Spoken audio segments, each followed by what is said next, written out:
Okay, welcome everyone, and let's discuss about the esophageal atresia.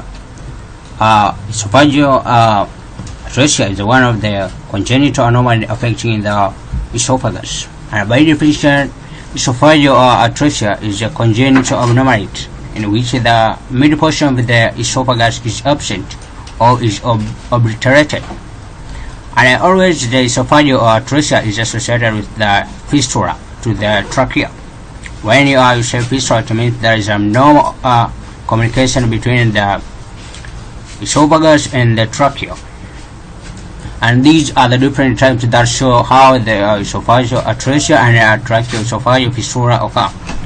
You see this A. This is a common occurring anomaly in which you see there is a proximal tracheoesophageal atresia and the distal tracheoesophageal fistula. And this is a commonly occurring one in the communities.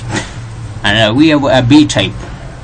It means there is isolation, no communication between these even to the trachea or these esophagus tubes. It means there is proximal esophageal atresia and these are esophageal atresia. The C one, this is also very common. This is also very common, which is called H type. It means the trachea and the esophagus are communicating through a fistula, and this can cause aspirations. And this is so serious. Once someone has experienced it, this is so serious to his or her health, especially affecting the lungs, causing the different lung diseases. And also we have D type and E type. These are less common. D and E one are less common. So what's the diagnosis that's supposed to understand if someone has esophageal atresia? First is about the antenatal diagnosis. It means that is a diagnosis that is carried out when a fetus is still in the uterus. Let's look about the amniotic fluid of the maternal.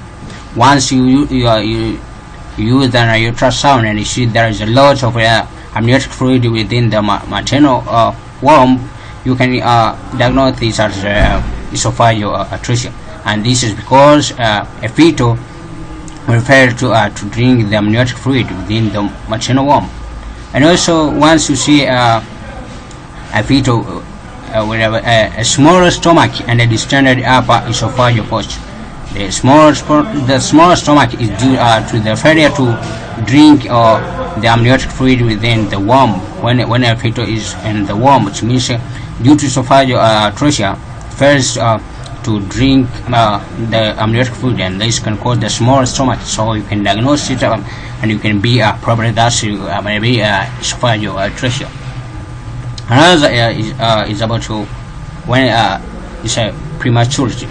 At the prematurity stage, if you see any excessively drawing, for example, copious fine white frost bubbles of mucus that come out in the mouth or in the nose, you may be probably diagnosing it as esophageal atresia. Thanks for watching our channel, and I welcome you in our channel, and don't forget to subscribe in order to get more of our videos. Yes, welcome again.